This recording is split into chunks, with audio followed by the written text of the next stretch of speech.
choosing joy, which is a radical alternative to burnout.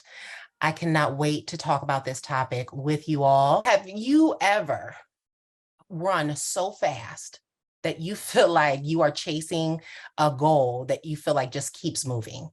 And the more that you grow and the more that you get closer to it, it's a new goal. It's a new end date. It's a new thing. And you look up and you're like, truth is, I'm tired. I'm tired and I don't know what I'm chasing anymore. And I don't know if it's going to fulfill me in the way that I thought it was. And I know I can't be alone in having run that race, because that's what we're going to talk about today.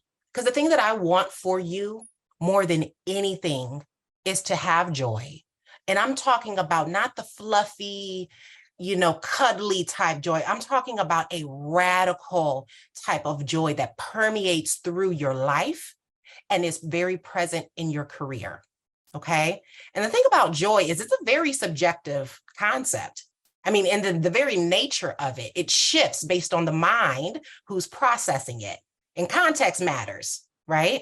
So I just want to give a little bit of context so that we can have a conversation together that is fruitful, right? And productive. Because the thing about it, I love science. I love the mind. I love spirituality. I don't think they're mutually exclusive. I like to put them all together, okay? And when we have a positive association with a concept or a negative one, it will inform our own biases that we carry when we're doing mental deliberation on the thing, right? We're going to bring those biases into the conversations we have with ourselves or others, and those things will either close us down or open us up. And I want to recognize that, because in order for us to have an authentic, supportive, and open conversation, the context that I really want to share with you is how I even got to talking about the concept of joy in the way that I do, and why I even care about it in the way that I do. And it's specifically around my identities and the foundation of the framework that I'm going to share with you today. So my identities, those identities that really required me to grapple with the concept of joy. If you know anything about Black women, we are amazing at getting things done and not talking about how we got it done, but we're going to get there, right? And I was so good at getting the things done. But something happened in my story, which I'll go more into that a little bit later, that really required me to understand, what the heck am I doing here? And those identities informed, curated, and validated my perspective of joy. So that's the perspective that I'm coming from today. The framework that I'm going to share with you today is my own, right? It's not even rocket science, guys, but it's been proven and tested over 20 years of experience, and it's mine, and I own it. And I'm going to offer it to you, and I'm going to share it to you. And if there is something about it that can serve you, put it on, try it on like pants. If it don't fit, baby, put it down. That's okay, right? But just know that that's the context that I'm coming from. And I want to invite you all to come from the same experience, meaning come from your vantage point. Own your identities, your positive or negative frameworks or experiences in which you've encountered joy, because that's really how we'll be able to get there. It's because the identities that I've used have all been my experience as an American, my identity as an American, as a Black American. And we all know that Black is not an ethnicity, but it is a very real identity.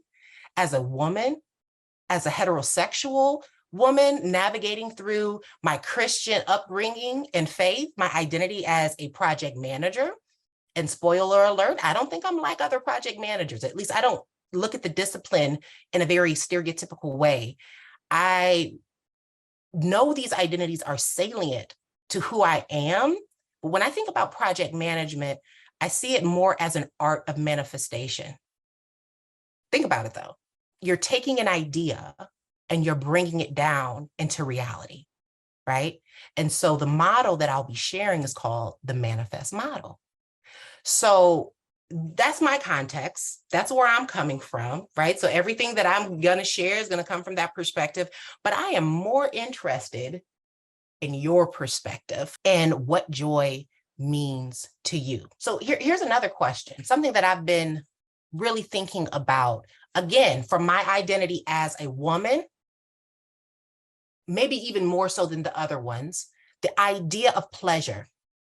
As a woman, there's many narratives that I grew up with, especially in my Christian faith, that made me fear pleasure. It's a different thing, right? And I think that there's a lot of myths around what it means to experience pleasure, joy, happiness, that they're fleeting.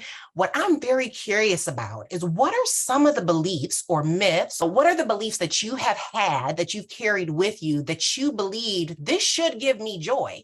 Then you tested it out and you're like, this does not work. I am not happy.